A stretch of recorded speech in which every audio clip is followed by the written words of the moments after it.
Hello प्यारे बच्चों। मैं राहुल डेविड आपका स्वागत करता हूं अपने YouTube channel David study classes पर। आज हम शुरुआत कर रहे हैं क्लास 10 यूपी बोर्ड, चाहे बिहार बोर्ड हो चाहे यूपी बोर्ड हो, फिजिक्स जिसे कहते हैं भौतिक विज्ञान की शुरुआत कर रहे हैं। और जिसका पहला ही बहुत मोस्ट इम्पोर्टेंट चैप्टर है आपका प्रकाश का परावर्तन तथा अपवर्तन। किसी किसी बुक में आपको दे रखा है प्रकाश का परावर्तन और अपवर्तन एक एक ही में, किसी में अलग अलग दे रखे हैं। ठीक, तो आप अगर वीडियो पसंद आए वीडियो को लाइक करें, चैनल को सब्सक्राइब करें और वीडियो को शेयर जरूर करें और कमेंट करें, ताकि और ये भी बताएं कि आने वाली वीडियो किस पर चाहिए। तो बिल्कुल तैयार हो जाइए और ये ध्यान रहे, इस वीडियो में जितने भी टॉपिक होंगे सारे मोस्ट इंपोर्टेंट होंगे। वैसे अगर हम चाहें तो वीडियो कितनी बड़ी कर सकते हैं, बहुत बड़ी कर सकते हैं, लेकिन सारे टॉपिक क्या होंगे, सारे ही मोस्ट होंगे। ठीक, तो देखिए अब मैं दिखाता हूँ आपको। करते हैं खेल शुरू। ठीक, देखो प्रकाश का परावर्तन तथा अपवर्तन। ठीक है, चैप्टर का नाम क्या है आपका, प्रकाश का परावर्तन तथा अपवर्तन। और पहला ही टॉपिक क्या है आपका, प्रकाश का परावर्तन। प्रकाश का परावर्तन क्या है कि प्रकाश के किसी चिकने पृष्ठ से टकराकर, किससे टकराकर, कि प्रकाश के किसी चिकने पृष्ठ से टकराकर वापस उसी माध्यम में लौट आना। ठीक है, प्रकाश का क्या कहलाता है, आपका परावर्तन कहलाता है। अब सपोर्ट डैट, ठीक है, आपका ये मान लो ये आपका घर है, ये क्या है आपका, ये घर है। ठीक है, और ये क्या है आपका, ट्यूशन है। ठीक है, और ये आप यहाँ से यहाँ लो आप जाते हैं। ठीक है, तो घर से ये क्या है आपका घर। ठीक है, इसको एच नाम दे देता हूँ होम। और ये क्या आपका ट्यूशन। ठीक, और यहाँ से यहाँ तक की दूरी आपने मान लो 10 किलोमीटर, 10, चलो 100 मीटर मान लेते हैं। ठीक है, 10 किलोमीटर ज़्यादा हो जाएगी, अब ये 100 मीटर मान ली। ठीक, और आप यहाँ से यहाँ तक अपन ट्यूशन पढ़ने लिए के लिए गए। ठीक, फिर क्या आपने काम करा, फिर आपने वापस आ गए। तो अब प्रकाश के परावर्तन की डेफिनेशन क्या है कि प्रकाश के किसी चिकने पृष्ठ से टकराकर वापस उसी माध्यम में लौट आना प्रकाश का परावर्तन कहलाता है। ठीक है, तो आप कहाँ गए, अपने घर, घर से फिर कहाँ गए, ट्यूशन, और ट्यूशन से अपने घर आ गए वापस। तो इसको क्या कहेंगे, प्रकाश का परावर्तन कहेंगे। क्या कहेंगे हम लोग, प्रकाश का परावर्तन कहेंगे। ठीक है, अब डायग्राम के माध्यम से समझ लेते हैं। ये क्या हमारा सूर्य है। क्या है ये हमारा सूर्य है। ठीक है, और सूर्य की किरण इस पर, ये क्या कौन सा लेंस, ये क्या हमारा समतल दर्पण है, इस पर डाली गई। अब ये परावर्तन के पश्चात टकराकर अपने मार्ग में वापस लौट गई। ठीक है, जहाँ से आई वापस लौट गई तो उसे कहते हैं प्रकाश का परावर्तन। ठीक, बिल्कुल सर, बहुत अच्छा समझाया आपने, बहुत अच्छा समझाया आया। ठीक, अब बात आती है परावर्तन के नियम। बहुत इंपॉर्टेंट है ये भी, परावर्तन के नियम। तो परावर्तन के कितने नियम होते हैं, परावर्तन के 2 नियम होते हैं, प्रथम नियम। ठीक है, तो देखो प्रथम नियम क्या वो कह रहा है कि आपतित किरण तथा परावर्तित किरण, ठीक है, तथा आपतन बिंदु पर अभिलंब, तीनों एक ही तल में स्थित होते हैं। कहाँ होते हैं, तीनों एक ही तल में स्थित होते हैं। ठीक है, तीनों एक ही तल में स्थित होते हैं। उसके बाद द्वितीय नियम है कि परावर्तन कोण सदैव आपतन कोण के बराबर होता है। तो परावर्तन कोण किसके बराबर होता है, सदैव आपतन कोण के बराबर होता है। ठीक है, तो इस आपतन कोण आपतन कोण को किससे शो करते हैं, आई से, और परावर्तन कोण को शो करते हैं अपन आर से। ठीक है, अब आइए डायग्राम के माध्यम से समझते हैं। ये क्या हमारा, ये हमारा समतल दर्पण है। क्या है हमारा, ये समतल दर्पण। ठीक है, और इस पर से हमने एक किरण को आपतित करी, ये किरण आपतित कर दी। अब ये किरण आपतित कर दी, टकराई और परावर्तन के पश्चात कहाँ चली गई, इस दिशा में चली गई। जब इस दिशा में चली गई तो हमने अब क्या डाल दिया, जहाँ भी इन दोनों ने काटा, ठीक है, जहाँ भी इन दोनों ने काटा, ठीक है, वहाँ पर क्या डाल दिया हमने, लंब डाल दिया। मान लो ठीक है, ये ऐसे टकराई, ये आई यहाँ पर। ठीक, और परावर्तन के पश्चात ये इस दिशा में चली गई। ठीक है, और ये जहाँ भी काटा इन्होंने, ठीक है, वहाँ क्या डाल दिया हमने, लंब डाल दिया इस टाइप में। ठीक है, तो अब देखो, अब यहीं से इस डायग्राम से दोनों नियम अभी क्लियर कर देखो। ये डालने वाली किरण को कहते हैं आपतित किरण। कौन सी किरण कहते हैं, आपतित किरण। और ये टकरा कर इधर को चली गई ना, ये इसे कहते हैं परावर्तित किरण। तो आपतित किरण, परावर्तित किरण तथा आपतन बिंदु पर अभिलंब तीनों एक ही तल में स्थित होते हैं। फर्स्ट नियम क्लियर जी सर। सेकंड नियम आता है कि परावर्तन कोण, ये वाला कौन सा कोण है, परावर्तन कोण, सॉरी, अब आपतन कोण, ये कौन सा है, परावर्तन कोण। तो आपतन कोण और परावर्तन कोण, या परावर्तन कोण या आपतन कोण, तीनों क्या होते हैं, एक ही तल में, और अभी आपतन बिंदु पर अभिलंब तीनों एक ही तल में स्थित होते हैं। आपतन कोण और परावर्तन कोण क्या होते हैं, बराबर होते हैं, यानी आई बराबर क्या होता है, आई। ये क्या हमारा परावर्तक पृष्ठ या समतल दर्पण। ठीक, अगर वीडियो पसंद आ रहे तो वीडियो को लाइक करें, शेयर करें, कमेंट करें। ठीक है, अब आते हैं हम प्रतिबिंब कि प्रतिबिंब क्या क्या होते हैं हमारे, अच्छे से डिस्कस कर लेते हैं इसको भी। देखिए, अब प्रतिबिंब की बात आती है। प्रतिबिंब क्या होते हैं, प्रतिबिंब को कहते हैं इंग्लिश में इमेज। क्या कहते हैं इनको, इमेज कहते हैं। ठीक है, क्या कहते हैं, इमेज। अब इमेज कितने टाइप की होती है, देखो प्रतिबिंब दो प्रकार के होते हैं। कितने प्रकार के होते हैं, दो प्रकार के। नंबर एक है वास्तविक प्रतिबिंब। वास्तविक प्रतिबिंब को कहते हैं रियल इमेज। क्या कहते हैं, रियल इमेज। ठीक है, तो क्या कहते हैं इनको हम, रियल इमेज कहते हैं। ठीक है, देखो डिस्कस कर लेते हैं। आइए, सबसे पहला है आपका वास्तविक प्रतिबिंब। वास्तविक प्रतिबिंब क्या होता है, वास्तविक प्रतिबिंब होते हैं ये प्रतिबिंब उल्टे होते हैं तथा इन्हें पर्दे पर लिया जा सकता है। ठीक है, वास्तविक प्रतिबिंब हमेशा क्या बनेंगे, आपके उल्टे बनेंगे। कैसे बनेंगे, मान लो उल्टे बनेंगे, और इन्हें पर्दे पर क्या होगा, हमेशा लिया जा सकता है। ठीक है, उसके बाद आती है आभासी प्रतिबिंब की बात। कैसी, आभासी प्रतिबिंब। आभासी प्रतिबिंब कहते हैं इमेजिनरी इमेज। ठीक है, इमेजिनरी इमेज बोलते हैं इनको। ठीक है, और इन्हें क्या हो सकता है, इन्हें इन्हें पर्दे पर लिया जा सकता है। देखो, आभासी प्रतिबिंब को पर्दे पर नहीं लिया जा सकता। ठीक है, आभासी प्रतिबिंब को पर्दे पर नहीं लिया जा सकता, वास्तविक प्रतिबिंब को पर्दे पर लिया जा सकता है। तो आभासी प्रतिबिंब को पर्दे पर नहीं लिया जा सकता, इनका केवल फोटो खींचा जा सकता है। और ये हमेशा कैसे बनते हैं, हमेशा क्या बनेंगे, ये सीधे बनेंगे। कैसे बनेंगे, ये सीधे बनेंगे। ठीक, तो प्रतिबिंब कितने प्रकार के हो गए, एक बार रिपीट करते हैं। वास्तविक प्रतिबिंब और आभासी प्रतिबिंब। आभासी प्रतिबिंब, ये प्रतिबिंब उल्टे होते तथा इन्हें पर्दे पर लिया जा सकता है। आभासी प्रतिबिंब क्या होता है, आभासी प्रतिबिंब को पर्दे पर नहीं लिया जा सकता, इनका केवल फोटो खींचा जा सकता है, ये हमेशा सीधे बनते हैं। ठीक, अब बात आती है गोलीय दर्पण की। किसकी बात आती है, गोलीय दर्पण की। देखो, गोलीय दर्पण की देखते हैं। गोलीय दर्पण, दर्पण एवं गोलीय दर्पण। दर्पण दो प्रकार के होते हैं। कितने प्रकार के होते हैं, दो प्रकार के होते हैं। नंबर एक होता है आपका समतल दर्पण। समतल दर्पण के बारे में चर्चा करते हैं। ठीक है, इसको कहते हैं प्लेन मिरर। दर्पण को क्या, देखो समतल को कहते हैं प्लेन। क्या कहते हैं, प्लेन। उड़ने वाला प्लेन नहीं भाई, बिल्कुल प्लेट वाला प्लेन। और दर्पण को कहते हैं मिरर। ठीक है, MIRR।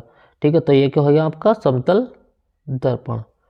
ठीक, अब देखो समतल दर्पण की बात आती है। तो कांच की समतल प्लेट के एक पृष्ठ पर कलाई करके दूसरे पृष्ठ को परावर्तक बना देने से प्राप्त दर्पण समतल दर्पण कहलाता है। अब ठीक है, देखिए मैं आपको समझा देता हूँ। ये मान लो हमने कोई कांच की प्लेट ले ली। ठीक है, क्या ले ली अपनों ने, कांच की प्लेट। ठीक, इसके एक पृष्ठ पर हमने ये पॉलिश कर दिया, कलई कर दी। ठीक है, अब किरणें क्या आएंगी, इधर से आएंगी, टकराएंगी, चली जाएंगी। इधर से आएंगी, टकराएंगी, इधर चले जाएंगी। इधर से आएंगी, इधर टकरा के इधर चलेंगी। इधर से आएंगी, इधर टकरा कर चली जाएंगी। इधर से आएंगी, इधर टकरा चलेंगी। तो ऐसे दर्पण को क्या कहते हैं, हम समतल दर्पण कहते हैं। क्या कहते हैं, समतल दर्पण कहते हैं। ठीक, अब बात आती है गोले दर्पण की। गोले दर्पण क्या होते हैं, तो गोले दर्पण देखो, गोले दर्पण का जैसा नाम सुनकर समझ आ रहा होगा कैसे हैं, गोल दर्पण। तो इनका क्या सीन है, इन्हें भी समझ लो। देखो, कांच के खोखले गोले के एक भाग को काटकर उसके एक पृष्ठ पर चांदी की कलई या लाल ऑक्साइड का पेंट कर देते हैं। ठीक है, तो इस वाली लाइन को ध्यान रखना भाई साहब। ठीक है, कई बार पूछी जा चुकी है आपकी कि चांदी की कलई तथा लाल ऑक्साइड का पेंट कर दिया जाता है तथा दूसरे पृष्ठ को क्या बना दिया जाता है, आपका दूसरे पृष्ठ को परावर्तक पृष्ठ बना दिया जाता है। ऐसा दर्पण गोले दर्पण कहलाता है। ठीक है, अभी कांच कांच कांच मतलब कांच का कोई खोखला गोला था, ऐसा काट दिया। अब इसके चाहे बाहर की साइड कर दो या अंदर की साइड कर दो। ठीक है, हमने क्या कर दी, कलर पॉलिश या पेंट कर दिया इस टाइप में। ठीक है, और एक तरफ क्या बना दिया हमने, मान लो अंदर की तरफ कर देते हैं, ये हमने अंदर की तरफ कर दिया। और बाहर की तरफ से किरणों का क्या होगा, आदान प्रदान हो गए, किरणें आएंगी जाएंगी। ठीक है, ऐसे ऐसे क्या होगा, किरणें आएंगी जाएंगी। ठीक, तो ये हो गया हमारा गोलीय दर्पण। तो बिल्कुल अच्छे समझ गए। तो दर्पण कितने प्रकार के हो गए आपके, दर्पण दो प्रकार के हो गए, समतल दर्पण और गोलीय दर्पण। अब बिल्कुल मोस्ट इम्पोर्टेंट है ये भी, बहुत ही ज़्यादा, जितनी बताया जाए कम कम है, कि गोलीय दर्पण दो प्रकार के होते हैं। अब गोलीय दर्पण कितने प्रकार के होते हैं, दो प्रकार के होते हैं। नंबर एक आपका अवतल दर्पण। अवतल दर्पण देखो, वे गोलीय दर्पण जिनमें उभरे हुए पृष्ठ पर कलई होती है। ठीक है, अब ये मान लो हमारा क्या था, ये हमारा गोलीय दर्पण है, ठीक है, और इसे हमने बीच में से कट कर दिया, ये मैं आपको दिखा रहा हूँ। अब इस पर बाहर की साइड क्या कर दिया हमने, कलई पॉलिश या पेंट कर दी। इस पर अंदर की साइड कलई पॉलिश या पेंट कर दिया। तो बाहर की साइड जो उभरा हुआ होएगा उसको बोलेंगे अवतल दर्पण, और जिस पर अंदर की साइड पेंट होगा उसको बोलेंगे हम उत्तल दर्पण। ठीक है, तो समझ में आ गया, बिल्कुल सर समझ में आ रहा है। ठीक है, तो देखो अवतल दर्पण क्या होगा। देखो अवतल दर्पण वे गोले दर्पण जिनमें उभरे हुए पृष्ठ पर कलई होती है तथा प्रकाश का परावर्तन अंदर की ओर होता है, वे अवतल दर्पण कहलाते हैं। कैसे दर्पण कहलाते हैं, अवतल दर्पण कहलाते हैं। आप देख सकते हैं यहाँ पर बाहर की तरफ कलई हो रही है और किरणों का आदान प्रदान कहाँ से होगा, इस साइड से। ठीक है, तो ये कैसा दर्पण कहलाएगा, हमारा अवतल दर्पण कहलाएगा। ठीक है, अब बात आती है उत्तल दर्पण की। किसकी बात आती है, उत्तल दर्पण की। उत्तल दर्पण में क्या होता है कि वे गोले दर्पण जिनमें दबे हुए पृष्ठ पर, किन में, ठीक है, ये नहीं, ये टाइप ये, ठीक है, जिसमें दबे हुए अंदर की तरफ क्या होगा, दबे हुए पृष्ठ पर कलई होती है। कलई क्या होती है, लाल ऑक्साइड का पेंट या चांदी का पॉलिश तथा प्रकाश का परावर्तन भारी उभरी हुई सतह से तो होता है। देखो तो इस साइड से होता है। ठीक है, तो वे क्या कहलाते हैं, उत्तल दर्पण कहलाते हैं। क्या कहलाते हैं आपके, उत्तल दर्पण कहलाते हैं। ठीक, अब बात आती है कि गोले दर्पण से संबंधित परिभाषाएं सुपर हैं, ये बहुत बिल्कुल मैं मोस्ट करवा रहा हूँ आपको, वीडियो में बने रहे अंत तक। देखो गोले दर्पण से संबंधित परिभाषा क्या होगी, दर्पण का ध्रुव। सबसे पहला आपको क्या पढ़ेंगे, दर्पण का ध्रुव। देखो गोले दर्पण में परावर्तक तल के मध्य बिंदु को दर्पण का ध्रुव कहते हैं। इसे पी से प्रदर्शित करते हैं। किसे कहते हैं, इसे पी से प्रदर्शित करते हैं। ठीक है, और इंग्लिश में कहते हैं इसे ध्रुव को क्या कहते हैं, पोल। क्या कहते हैं, POLE, पोल। ठीक है, और दर्पण को क्या कहते हैं, मिरर। तो पोल ऑफ मिरर क्या बोलेंगे, इसको पोल ऑफ मिरर बोलेंगे। ठीक है, तो गोले दर्पण के परावर्तक तल के मध्य बिंदु को दर्पण का ध्रुव कहते हैं। इसे पी से प्रदर्शित करते हैं। अभी मैं डायग्राम आपको समझा दूंगा आगे। अब बात आती है वक्रता त्रिज्या, वक्रता का केंद्र, सॉरी किसकी बात आती है, वक्रता केंद्र की। अब केंद्र को बोलते हैं हम क्या बोलते हैं, सेंटर। क्या बोलते हैं, सेंटर। और वक्रता केंद्र है बोलते हैं कर्वेचर। क्या बोलते हैं, कर्वेचर। तो इंग्लिश में क्या बोलेंगे, सेंटर ऑफ कर्वेचर। क्या बोल देंगे इसको हम, सेंटर ऑफ कर्वेचर। ठीक है, देखो अब वक्रता केंद्र की बात आती है। देखो गोलीय दर्पण जिस खोखले गोले का भाग होता है, ठीक है, गोलीय दर्पण जिस खोखले गोले का भाग होता है उसके केंद्र को दर्पण का वक्रता केंद्र कहते हैं। क्या कहते हैं, उसके केंद्र को वक्रता केंद्र कहते हैं, और इसे सी से प्रदर्शित करते हैं। ठीक है, अब मान लो ये हमने एक गोला बनाया, प्रकार के माध्यम से गोला बनाएंगे। ठीक है, तो यहाँ पर कहीं ना कहीं हमको केंद्र मानना पड़ेगा। ठीक है, तो ये क्या हो गया हमारा, ये क्या हो गया हमारा, वक्रता केंद्र हो गया। क्या हो गया, वक्रता केंद्र। आगे मैं डायग्राम आपको ठीक से समझा दूंगा। ठीक, अब बात आती है वक्रता त्रिज्या की बात आती है। किसकी बात आती है, वक्रता त्रिज्या की। अब वक्रता त्रिज्या क्या होगी, देखो वक्रता त्रिज्या को क्या कहते हैं, रेडियस ऑफ कर्वेचर। ठीक, देखो वक्रता केंद्र से दर्पण के ध्रुव के बीच की दूरी को वक्रता त्रिज्या कहते हैं। इसे R से प्रदर्शित करते हैं। अब दर्पण का ध्रुव क्या होगा, देखो दर्पण का ध्रुव हो गया ये वाला पॉइंट हमारा, इसे बीच में से काट दिया हमने। अब ये जो बिंदु काटा, ठीक है, ये वाला जो काटा है इसको बोलेंगे हम P। ठीक है, और ये जो यहाँ पे पॉइंट है इसको बोलेंगे हम C। ठीक है, और C से P के बीच की दूरी को बोलेंगे वक्रता त्रिज्या। तो दर्पण के ध्रुव, ठीक है, और दर्पण के वक्रता केंद्र के बीच की दूरी को दर्पण का ध्रुव कहते हैं, या वक्रता केंद्र से दर्पण के ध्रुव के बीच की दूरी को वक्रता त्रिज्या कहते हैं। इसे कैपिटल R से प्रदर्शित करते हैं। ठीक है, तो यहाँ से यहाँ तक की दूरी को क्या कहते हैं, वक्रता त्रिज्या कहते हैं, जैसा हम डायग्राम में देख पा रहे हैं। ठीक, अब बात आती है मुख्य अक्ष की। किसकी बात आती है, मुख्य अक्ष की। देखो गोलीय दर्पण के ध्रुव तथा वक्रता केंद्र को मिलाने वाली सरल रेखा को क्या कहते हैं, मुख्य अक्ष कहते हैं। ठीक है, अब ये रहा हमारा अवतल दर्पण। कैसा दर्पण है हमारा, अवतल दर्पण है। ठीक है, ये हमने एक लाइन की दी, ये क्या हो गया हमारा P, और ये पॉइंट क्या हो गया हमारा C। तो ये जो रेखा मिला रही है इसको क्या कहेंगे हम, मुख्य अक्ष कहेंगे। इंग्लिश में कहेंगे इसे मेन एक्सिस। क्या बोलेंगे इसको, मेन एक्सिस बोलेंगे। ठीक है, बिल्कुल। आइए आगे और दिखाते हैं मैं डायग्राम आपको। देखो ये आपको ये अब सही दिखाई दे रहा होगा ये। ठीक, देखो जैसे मुख्य अक्ष गोले दर्पण के ध्रुव तथा वक्रता केंद्र को मिलाने वाली रेखा को क्या कहते हैं, मुख्य अक्ष कहते हैं। ठीक है, यहाँ डायग्राम में देख सकते हैं, ये हमारा क्या होगा, दर्पण का ध्रुव, और ये क्या होगा, हमारा वक्रता केंद्र। ये जो मिलाने वाली रेखा है, ठीक है, इसको क्या कहेंगे, मुख्य अक्ष कहेंगे।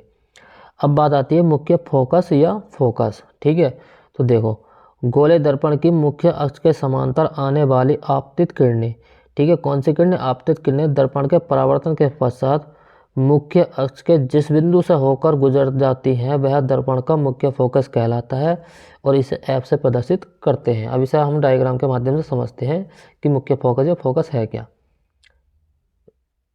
ये देखिए, आप थोड़ा मैं जूम कर लेता हूँ आपको लिए। देखिए, अब ये है हमारा क्या, कौन सा दर्पण है, हमारा अवतल दर्पण है। अब हमने ये हमारी क्या है, ये हमारी ये वाली लाइन क्या, मुख्य अक्ष हो गई। ठीक है, अब हमने मुख्य अक्ष के समांतर एक किरण डाल दी, वो टकराई और इस वाले बिंदु से काट के चली गई। फिर हमारा मन नहीं माना, हमने फिर ऊपर से दूसरी किरण ली, वो भी टकराई और इस वाले यहाँ से काट के चली गई। ठीक है, अब भाई मेरा मन तो फिर ना माना, मैंने कहा आपका नीचे से ले लो, तो फिर हमने मारी, यहाँ टकराई चली गई। फिर मेरा मन नहीं माना, मैं कहा बराबर करो, जो दो ऊपर है दो नीचे हैं, तो मैंने ये काट दी। ठीक है, तो अब जिस बिंदु से ये काटेंगी उसको क्या मान लेते हैं हम, फोकस या मुख्य फोकस कहते हैं। क्या कहते हैं उसको, फोकस या मुख्य फोकस कहते हैं। ठीक है, जैसे आप यहाँ पर समझ सकते हैं, हमने एक मुख्य के समांतर किरण डाली तो यहाँ चली गई, नीचे डाली तो ये चली गई। अब जिस पॉइंट पे ये काटा, ये क्या होगा, हमारा फोकस या मुख्य फोकस कहलाता है। ठीक, आगे बढ़ते हैं। बात आती है फोकस दूरी की। किसकी बात आती है, फोकस दूरी की। फोकस दूरी क्या होती है, समझो, दर्पण के ध्रुव तथा मुख्य फोकस के बीच की दूरी को फोकस दूरी कहते हैं। इसे ऐप से प्रदर्शित करते हैं। फोकस दूरी वक्रता त्रिज्या की आधी होती है। कितनी होती है, आधी होती है। अभी मैं डायग्राम में समझा दूंगा। तो ऐप फोकस दूरी को स्मॉल ऐप से शो करते हैं, वक्रता त्रिज्या कैपिटल आर से। तो फोकस दूरी वक्रता त्रिज्या की आधी होती है। तो फॉर्मूला ध्यान रखना आप, ऐप बराबर R/2। सुपर फॉर्मूला, इससे इतने क्वेश्चन होने वाले हैं आपके, बहुत सारे क्वेश्चन होने वाले हैं। ठीक है, उसके लिए अलग से क्लास बना दी गई है, आप देखे जाएं, सब्सक्राइब करें चैनल को, वीडियो को लाइक करें। देखो, दर्पण का द्वारक, दर्पण के परावर्तक तल के व्यास को दर्पण का द्वारक कहते हैं। इसे M1 व M2 से प्रदर्शित करते हैं। ठीक है, ये क्या हो गया हमारा, ये दर्पण हो गया। ठीक है, और ये क्या हो गया, इसका द्वारक M1 और M2। ठीक, अब बात आती है कि गोले दर्पण के फोकस दूरी का सूत्र। तो गोले दर्पण की फोकस दूरी का सूत्र क्या होगा, 1/f बराबर 1/b प्लस के 1/u। ठीक है, ये इसी को ध्यान रखना, सुपर फॉर्मूला है, सब बहुत सारे आपके न्यूमेरिकल होने वाले हैं। ठीक, आगे पढ़ते आइए हम। अब बात आती है गोले दर्पण का रेखीय आवर्धन। क्या आती है, गोले दर्पण का रेखीय आवर्धन। रेखीय आवर्धन क्या होता है, समझिए कि प्रतिबिंब की लंबाई को किससे शो करते हैं, ओ से। ठीक है, प्रतिबिंब की लंबाई को शो करते हैं आपको किससे, आई से, और वस्तु की लंबाई को किससे शो करते हैं, ओ से। तो प्रतिबिंब की लंबाई तथा वस्तु की लंबाई के अनुपात को रेखीय आवर्धन कहते हैं। इसे एम से प्रदर्शित करते हैं। किससे प्रदर्शित करते हैं, एम से प्रदर्शित करते हैं। तो रेखीय आवर्धन बराबर वस्तु की लंबाई ओ और प्रतिबिंब की लंबाई आई। तो सूत्र क्या बन गया, एम बराबर, ठीक है, इसे पलट देते हैं, I/O बराबर माइनस के B/U। ठीक है, ये दोनों ही फॉर्मूले मोस्ट इंपॉर्टेंट है, बिल्कुल सुपर, तो आप इन्हें बिल्कुल अच्छे से तैयार कर लें। ठीक है, तो M बराबर I/O माइनस के B/U। अब बात आती है प्रतिबिंब, ये तो मैंने आपको करवा दी है। ठीक है, अभी अब ये कंडीशन इतनी मोस्ट है, ये 2023-24 में 23 में आ चुकी हैं सुपर, तो आप इन्हें अच्छे से समझ लें। देखो, अवतल दर्पण द्वारा प्रतिबिंब का बनना। ठीक है, ऐसी उत्तल दर्पण द्वारा प्रतिबिंब का बना। तो अवतल दर्पण द्वारा प्रतिबिंब कितने टाइप से बनते हैं, हम कितने टाइप से बनते हैं, 6 टाइप से बनते हैं। कितने टाइप से बनते हैं, 6 टाइप से बनते हैं। और उत्तल दर्पण द्वारा कितने टाइप से बनते हैं प्रतिबिंब, केवल 1 टाइप से बनते हैं। ठीक है, तो देखो, सबसे पहला बात आती है कि जब वस्तु अनंत पर रखी हो, कहाँ पर रखी हो, कि अनंत पर रखी हो। ठीक है, तो ये आपके सामने क्या दिखाई दे रहा है, अवतल दर्पण। ठीक है, अब ये हमारी क्या हो गई, मुख्य अक्ष हो गई। क्या हो गई हमारी, मुख्य अक्ष। ठीक है, अब हमने ये वक्रता केंद्र से जब वस्तु अनंत पर रखी हो। ठीक है, तो जब अनंत पर रखी होती है वस्तु, ठीक है, यहाँ पर मैं आपको दिखा देता हूँ, ये हमारी ये है। ठीक है, और ये C सेंटर हो गया हमारा, ये P हो गया। तो C से पीछे रखी होनी चाहिए वस्तु। तभी माना जाएगा वो अनंत माना जाएगा। क्या माना जाएगा वो? अनंत माना जाएगा। जैसे आप देख सकते हैं ये पॉइंट सी है, ठीक है, और इसके पीछे जस्ट पीछे रखिए ये यहाँ पर क्या रखिए? वस्तु ए बी रखिए। क्या रखिए? वस्तु ए बी रखिए। आपको दिख रही होगी ये वस्तु ए बी रखी है। अब हमने ये सी पॉइंट सी से क्या डाली? किरण डाली। क्या डाली हमने? ये एक किरण डाली, ठीक है। ये टकराई और ये अपने मार्ग में वापस लौट गई, ठीक। फिर हमने कहाँ डाली? फोकस दूरी मुख्य फोकस से किरण डाली ये। अब ये टकराई, ये मुख्य के समांतर हो जाती है, ठीक है। जब भी हम फोकस दूरी से किरण डालते हैं तो वह कैसे हो जाती है? मुख्य के समांतर हो जाती है। और मुख्य के समांतर किरण डालते हैं तो हमेशा किससे होकर गुजरती है? वो फोकस से होकर गुजरती है, ठीक है। तो इस बात का आप ध्यान रखें, ठीक है। तो ये हमने कहाँ से डाली? वक्रता केंद्र से डाली तो अपने मार्ग में वापस लौट गई, ठीक है। यहाँ से आई और ये लौट गई। और फोकस से डाली, ठीक है, तो ये टकराई और इस साइड में चली गई। जहाँ पे इन दोनों ने काटा वहाँ पे क्या बन गया? प्रतिबिंब बन गया। क्या बन गया आपका? ये प्रतिबिंब बन गया, ठीक है। ये क्या बन गया आपका? प्रतिबिंब, ठीक है। अब मैं एक बात बताता चलूँ आपको। एक होता हमारा वास्तविक प्रतिबिंब। कैसा प्रतिबिंब होता है आपका? वास्तविक प्रतिबिंब होते हैं। अभी पढ़ाई का आ रहा हम, बिल्कुल अभी पढ़ाया पीछे। एक होते हैं वास्तविक प्रतिबिंब और एक होते हैं आभासी प्रतिबिंब, ठीक है। अब वास्तविक प्रतिबिंब कब बनेंगे और आभासी प्रतिबिंब कब बनेंगे? देखो, आभासी प्रतिबिंब जब भी प्रतिबिंब कब बनेंगे? जब पॉलिश की तरफ बनेंगे। किधर? इस साइड बनेंगे, इस साइड बनेंगे। जितने प्रतिबिंब कैसे होंगे? आभासी। और अंदर की तरफ जिस साइड किरणों का आदान प्रदान होगा वहाँ से क्या होंगे? वास्तविक प्रतिबिंब। तो आपको एक डाउट तो है क्लियर होगा कि प्रतिबिंब कैसा? आभासी है वास्तविक है? तो आप कहेंगे सर अंदर की तरफ बनने है तो कैसा होगा? वास्तविक, ठीक है। उसके बाद वस्तु से छोटा है बड़ा, तो देखो वस्तु बड़ी है प्रतिबिंब छोटा है तो कैसा हो गया? वस्तु से छोटा। अब सीधा है उल्टा, तो ध्यान रखें। देखो वस्तु, मान लो कोई व्यक्ति है वो यहाँ खड़ा है, इसका सिर ऊपर की ओर, तो इसकी परछाई किस साइड बनेगी? प्रतिबिंब तो यूँ बनेगा इस टाइप में। तो ऊपर की ओर हमेशा कैसे बनते हैं? सीधे प्रतिबिंब। और नीचे की ओर कैसे प्रतिबिंब बनते हैं हमारे? उल्टे प्रतिबिंब। तो हमारा प्रतिबिंब कैसा होगा? जब वस्तु पर रखी हो वास्तविक बनता है, उल्टा बनता है और वस्तु से छोटा बनता है। एक कंडीशन क्लियर? सर बिल्कुल क्लियर, ठीक है। यार वीडियो को लाइक कर दिया करो यार, ठीक है, इससे हमारा मोटिवेशन थोड़ा बढ़ जाता है। अब बात आती है कि जब वस्तु वक्रता केंद्र तथा अनंत के बीच रखी हो। कहाँ रखी हो? वक्रता केंद्र तथा अनंत के बीच रखी हो, ठीक है। मान लो अब अनंत हमारा ये हो गया, तो वक्रता केंद्र ये भी हमारी क्या रखी है? यू वस्तु रखी है, ये हमारी कोई वस्तु रखी है। अब हमने मुख्य के समांतर किरण डाल दी। कहाँ डाल दी? मुख्य के समांतर हमने किरण डाल दी। अब ये टकराई और ये फोकस होकर गुजर गई, ठीक। अब हमने वक्रता केंद्र से किरण डाल दी, ठीक है। अब ये टकराई अपने मार्ग में कहाँ चली गई? वापस चली गई। अब जहाँ इन दोनों ने काटा वहाँ क्या बन गया? यू प्रतिबिंब बन गया। कहाँ बन गया? यू प्रतिबिंब। दिख रहा होगा आपको डायग्राम में, ठीक। तो प्रतिबिंब कैसा बना? सबसे पहला वास्तविक आभासी, तो कैसा सर? वास्तविक बना, क्योंकि इधर की साइड बना है, ठीक है। तो कैसा हो गया? वास्तविक प्रतिबिंब हो गया, ठीक। उसके बाद उल्टा है सीधा है, तो सर ऊपर की वस्तु रखी है, नीचे कोई प्रतिबिंब बनना है तो कैसा हो गया? उल्टा।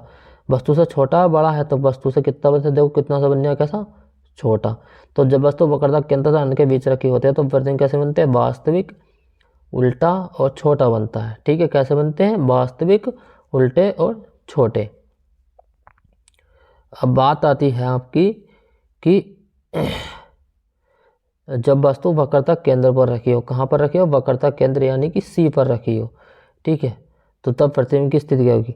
देखो, तो कोई यू हमारा सी है, इस पर कोई यू क्या रखी है? हमारी वस्तु रखी है, ठीक।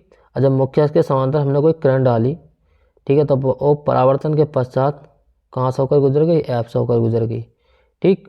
और हमने फोकस से कोई किरण डाली, ये हमने यहाँ डाली, तो वो टकराई और कैसे होगी? मुख्य के समांतर हो गई। जहाँ भी इन दोनों ने काटा वहाँ पर क्या डाल दिया हमने? लंब डाल दिया। क्या डाल दिया? लंब, ठीक है। तो प्रतिबिंब कैसा बनता है? जब वस्तु वक्रता केंद्र पर रखे तो प्रतिबिंब कैसे बनते हैं? वास्तविक है सर? जी हाँ सर, इस की साइड बन जा, तो वास्तविक इधर की साइड बनता तो कैसा होता? आभासी। तो कैसा हो गया हमारा? वास्तविक। वस्तु से छोटा है या बड़ा है, तो वस्तु के कैसा है? आप समान है। अभी दिखाता हूँ आपको। वस्तु से उल्टा सीधा, तो सर कैसा? उल्टा। अब आती है कि वस्तु से देखो कैसा है? समान। तो कैसा है ये? वस्तु के समान। तो हमारा ये पॉइंट क्लियर होते जा रहे हैं इसके कि सर कि जब वस्तु वक्रता केंद्र पर रखी हो तो प्रतिबिंब कैसे बनते हैं? वास्तविक, उल्टा और वस्तु के समान बनता है, ठीक है। अगले पॉइंट पर बढ़ते हैं। अगला पॉइंट है आपका कि जब वस्तु कहाँ रखी हो, जब वस्तु वक्रता केंद्र तथा फोकस के बीच रखी हो, यानी कि सी और पी के बीच रखी हो, तो तब प्रतिबिंब कैसे बनते हैं। ठीक है, तो आइए चर्चा करते हैं। देखो, ये कोई वस्तु हमारी ए बी रखी है, क्या रखी है हमारी कोई वस्तु यू ए बी। अब हमने मुख्य, ठीक है, मुख्य के समांतर एक किरण डाली, ये मुख्य के समांतर किरण डाली, तो ये परावर्तन के पश्चात एफ से होकर गुजर गई। ठीक, फिर हमने एफ से एक किरण डाली, ये हमने एक किरण डाल दी, तो ये परावर्तन के पश्चात मुख्य के क्या हो गई, यो समांतर हो गई। अब जहाँ पर इन दोनों ने काटा वहाँ पर क्या डाल दिया हमने, लंब डाल दिया। ठीक है, तो ये क्या बन गया हमारा प्रतिबिंब। अब ये बताइए मुझे कि प्रतिबिंब आभासी है वास्तविक है, तो सर ये इधर की साइड बनना है तो कैसा होगा प्रतिबिंब वास्तविक। उल्टा है सीधा नीचे की साइड बनना है, कैसा बनना है उल्टा। वस्तु से बड़ा है छोटा, तो देख कर ही पता चल जाए वस्तु से बड़ा। तो जब वस्तु वक्रता केंद्र तथा फोकस के बीच रखी हो तो प्रतिबिंब वास्तविक, उल्टा और बड़ा बनता है। ठीक, उसके बाद पॉइंट नंबर 5 है कि जब वस्तु मुख्य फोकस पर रखी हो, यानी कहाँ पर रखी हो, एफ पर रखी हो, तो तब क्या कंडीशन होगी। देखो एफ पर कोई वस्तु रखी हुई ए बी, ठीक है। अब मुख्य अक्ष के समांतर हमने कोई किरण डाली, तो परावर्तन के पश्चात वो एफ से होकर गुजर गई। कहाँ से होकर गुजर गई, एफ से। हमने कोई सी से किरण डाली, कहाँ से डाली हमने, सी से, तो वो परावर्तन के पश्चात अपने मार्ग में कहाँ गई, वापस आ गई। ठीक है, तो क्या होगा, ये एक दूसरे को अनंत पर जाकर काटेंगे, यानी बहुत दूर जाकर काटेंगी। तो एक तो प्रतिबिंब कैसा बनेगा, इधर की साइड ही बनेगा, 100% इधर की साइड ही बनेगा, तो कैसा बनेगा, वास्तविक बनेगा।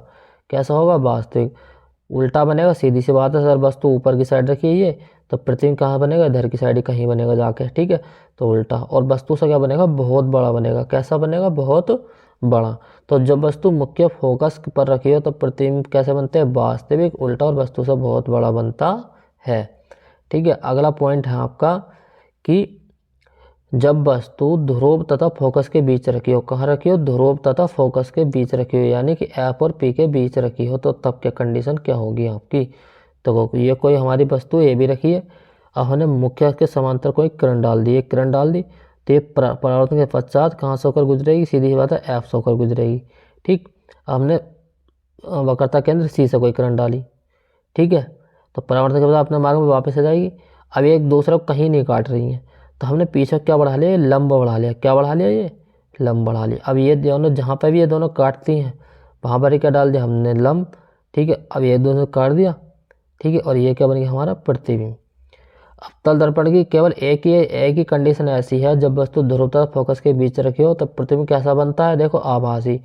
पहली कंडीशन बनी है नहीं बनी है, तो देखो आभासी, इस साइड आभासी, वस्तु के सीधा, देखो वस्तु भी इधर की साइड है, प्रतिबिंब इधर की साइड है, तो वस्तु से सीधा, और वस्तु से छोटा बड़ा है, तो देख कर पता चल लगा आपको वस्तु से बड़ा है। तो ये 6 कंडीशन है अवतल दर्पण की।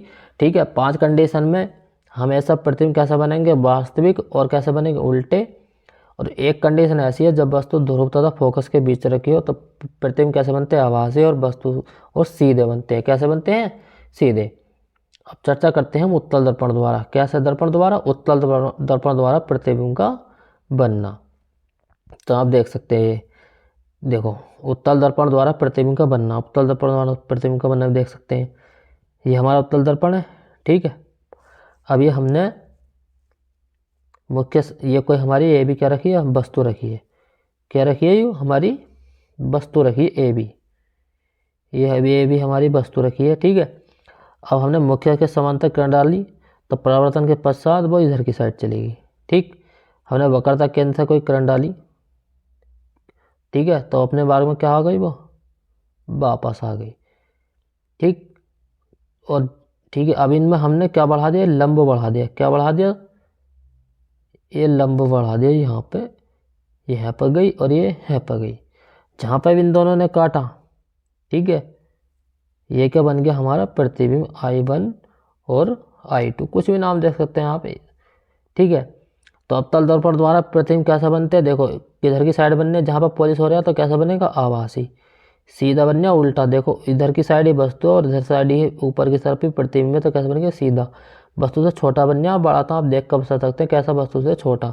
तो उत्तल दर्पण की केवल एक ही कंडीशन होती है प्रतिबिंब बनने की, तो प्रतिबिंब उत्तल दर्पण द्वारा प्रतिबिंब कैसे बनते हैं?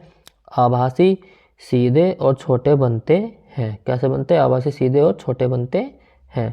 ठीक है, तो ये हमारा किसका टॉपिक खत्म हो गया? परावर्तन का टॉपिक खत्म हो गया। ठीक है, अब बात आती है प्रकाश के अपवर्तन की। क्या बात आती है? प्रकाश के अपवर्तन की बात आती है। तो अपवर्तन को पढ़ेंगे, मस्ती से पढ़ेंगे, बिल्कुल वीडियो में बने रहेंगे अंत तक।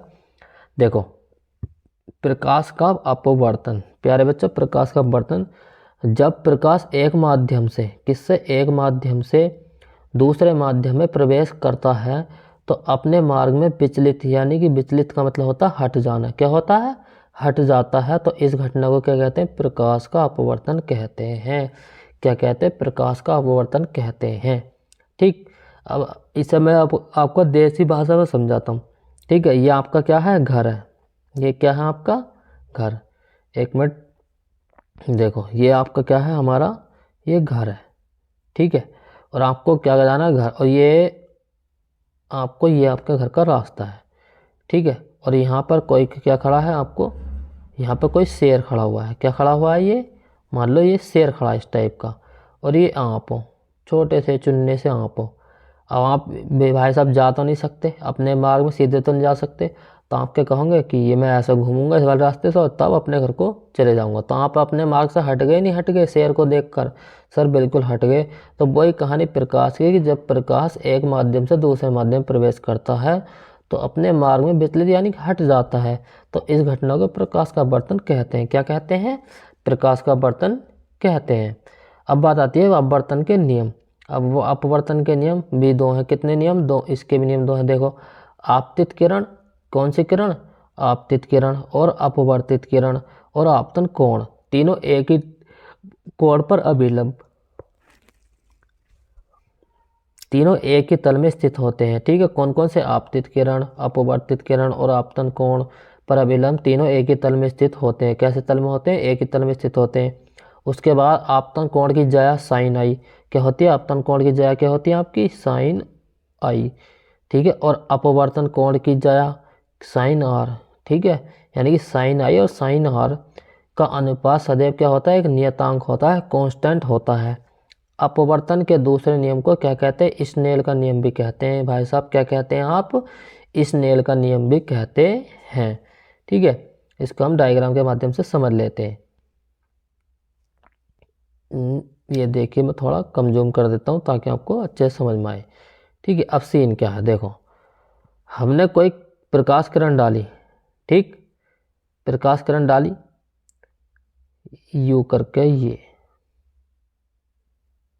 प्रकाश किरण डाली। अब जानी तो भाई साहब ये ऐसे चाहिए थी सीधी। ठीक है, अब ये क्या हुई? अपने मार्ग में थोड़ी सी विचलित हो गई। क्या हो गई? थोड़ी सी विचलित हो गई। ये यहाँ पे हो गई। ठीक, अब देखिए हट गई, नहीं हट गई अपने मार्ग से? ठीक है, तो इसको क्या कहते हैं? प्रकाश का अपवर्तन कहते हैं, कि प्रकाश का अपने माध्यम से हट जाना प्रकाश का अपवर्तन कहते हैं। ठीक है, अब ये क्या डाल दिया हमने? लंब डाल दिया। क्या डाल दिया हमने? लंब। ऐसे ऐसे ऐसे ऐसे करके ये क्या डाल दिया हमने? लंब। ठीक है, तो ये क्या हो गया हमारा? ऊपर वाला आपतन कोण। आपतन कोण को क्या कहते हैं हम? आई। और नीचे वाला कौन हो गया? अपवर्तित कोण। ठीक है, जिसको क्या कहते हैं हम? आर। क्या क्या बोलते हैं इसको? आर। ये क्या हो गया हमारा? विरल माध्यम। विरल माध्यम किसे कहते हैं? वायु को। और संगन माध्यम कहते हैं किसे? कांच को। ठीक है, तो आपतन कोण और अपवर्तन कोण यानी ऊपर वाला कोण और नीचे वाला कोण यानी कि आई और आर सदैव क्या होंगे? बराबर, और इनका मान क्या होगा? हमेशा नियतांक कांस्टेंट होगा। ठीक, उसके बाद आते हैं सुपर ही टॉपिक है आपका क्रांतिक कोण। कई बार पूछा जा चुका है, तो इस बार भी पूछने की बिल्कुल पूरी संभावना होगी। क्रांतिक कोण का क्या मतलब है? देखो, संगन माध्यम। अब संगन माध्यम क्या होता है? मैं आपको दिखा देता हूँ। संगन माध्यम क्या होता है? कांच। ठीक है, तो संगन माध्यम में बना आपतन कोण जिसके लिए विरल माध्यम क्या होती है आपकी? वायु। वैसे विरल वैसे वायु में बना अपवर्तन कोण सदैव क्या होता है? समकोण यानी 90 डिग्री होता है। इसको क्रांतिक कोण कहते हैं और इसे कैपिटल सी से प्रदर्शित करते हैं। ठीक है, समझ में आ गया आपको? ठीक है, देखो एक बार समझा दूँ। संगन माध्यम का क्या मतलब है? कांच। ठीक है, में बना आपतन कोण जिसके लिए विरल माध्यम का मतलब क्या है? वायु। क्या है आपकी? वायु। में बना अपवर्तन कोण सदैव समकोण होता है, इसे क्रांतिक कोण कहते हैं। और इसे किससे प्रदर्शित करते हैं? सी से प्रदर्शित करते हैं। ठीक, इसको डायग्राम से समझ लेते हैं। ठीक है, अब देखो ये मैं आपको डायग्राम से समझा देता हूँ इसको। ये हमने ये ले लिया, और ऊपर वाला क्या हो गया हमारा? संगन माध्यम। क्या हो गया हमारा? संगन माध्यम। और नीचे वाला क्या हो गया हमारा? विरल माध्यम। ठीक है, तो ये क्या होगा? ये वाला कोण, ठीक है, ये वाला कोण, ये वाला कोण, ये कितने हो गए? 4 कोण। ये सब क्या होंगे? हमारे 90 डिग्री के होते हैं। कैसे कितने डिग्री के होते हैं आपके?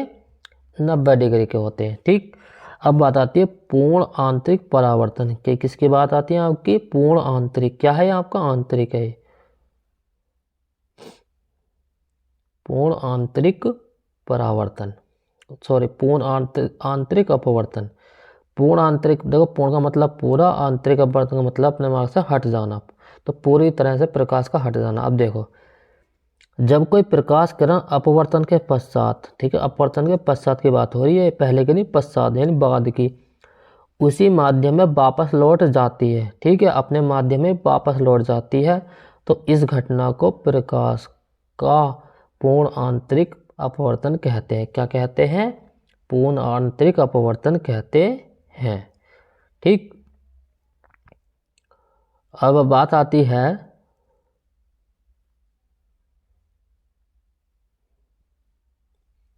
ये मैं आपको दिखा देता हूं अभी जूम करके सही से। अब आपकी अपवर्तन की बात आती है। अपवर्तन, अपवर्तनांक तथा क्रांतिक कोण में संबंध बताइए। ठीक है, तो 1n2 बराबर 1/sin c, जहाँ पर n क्या है? अपवर्तनांक। अब 1n2 का मतलब क्या है, इसको मैं बताता हूँ। देखो, पहला बात आती है 1 की। किसकी? 1। तो 1 का मतलब है कि पहले माध्यम के सापेक्ष। किसके सापेक्ष? पहले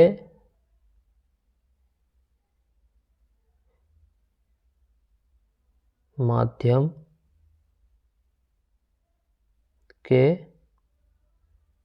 सापेक्ष। ठीक है, दूसरे माध्यम का अपवर्तनांक। ठीक है, तो पहले माध्यम के सापेक्ष 1n2 का मतलब क्या हो गया? पहले माध्यम के सापेक्ष, दूसरे का मतलब दूसरे माध्यम के सापेक्ष अपवर्तनांक। ठीक, तो इसको हम कहते हैं क्रांतिक कोण तथा अपवर्तनांक तथा क्रांतिक कोण में संबंध। एन क्या है यहाँ पर? एन क्या हमारा? अपवर्तनांक। क्या है हमारा? ये अपवर्तनांक है। ठीक है, अब बात आती है कि अपवर्तनांक तथा प्रकाश की चाल में संबंध बताइए। ठीक है, तो अपवर्तनांक तथा प्रकाश की चाल में संबंध बताइए। तो इसको मैं थोड़ा आपको दिखा देता हूँ जूम करके।